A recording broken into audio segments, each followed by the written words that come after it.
ನನ್ನ ಹೆಸರು ಅರುಣ್ ಅಂತ. ನಾನು ಮಾಲೂರಿಂದ ಬಂದಿದ್ದೀನಿ. ಮಾಲೂರು ಬಂದು ಕೋಲಾರ ಡಿಸ್ಟಿಕಲ್ಲಿರೋದು. ನನಗೆ ಏನಂದರೆ ಡೈಜೆಷನ್ ಪ್ರಾಬ್ಲಮ್ ಮತ್ತು ಲೋ ಬಿ ಪಿ ಆಗಿತ್ತು.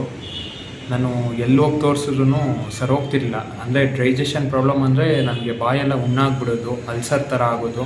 ಅದಕ್ಕೆ ಏನು ಊಟನೂ ತಿನ್ನೋಕ್ಕಾಗ್ತಾ ಇರಲಿಲ್ಲ.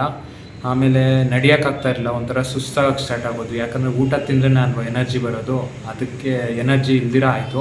ಆಮೇಲೆ ಎಲ್ಲ ಹಾಸ್ಪಿಟ್ಲಿಗೂ ತೋರಿಸಿದೆ. ಒಂದು ಮಿನಿಮಮ್ ಅಂದರೆ ಒಂದು 5 ವರ್ಷ ಬರೀ ಹಾಸ್ಪಿಟ್ಲ್ ಮೆಡಿಸನ್ ತಗೊಂಡು ಸಾಕಾಯಿತು. ಯಾವುದೇ ರೀತಿಯಾದಂಥ ಕ್ಯೂರ್ ಆಗಲಿಲ್ಲ. ಇಲ್ಲಿಗೆ ಬಂದೆ, ಚನ್ನಬಸವಣ್ಣ ಗುರೂಜಿ ಹತ್ರ ಬಂದು ಮೆಡಿಸನ್ ತಗೊಂಡೆ. ಅವರು ಏನು ಹೇಳಿದ್ರು ಅಂದರೆ ಫಸ್ಟು ನನ್ನ ಹೊಟ್ಟೆ ಎಲ್ಲ ಶುದ್ಧಿ ಆಗೋದಕ್ಕೋಸ್ಕರ ಔಷಧಿನ ಕೊಟ್ಟರು. ಅದನ್ನು ತಗೊಂಡ್ಮೇಲೆ ಆಮೇಲೆ ಒಂದು ಮಂತ್ ಆದಮೇಲೆ ಅವಾಗೇನು ನನ್ನ ಚೇಂಜಸ್ನ ನಾನು ನೋಡಿದೆ. ಮತ್ತು ಈಗ 2nd ಮಂತ್ ಅಷ್ಟೊತ್ತಿಗೆ ನನ್ನ ಪ್ರಾಬ್ಲಮ್ ಎಲ್ಲ 3/4 ಭಾಗ ಕ್ಯೂರ್ ಆಗೋಗಿದೆ. 90% ನಾನು ಇವಾಗ ಬೆಟರಾಗಿ ಫೀಲ್ ಆಗ್ತಾಯಿದ್ದೀನಿ.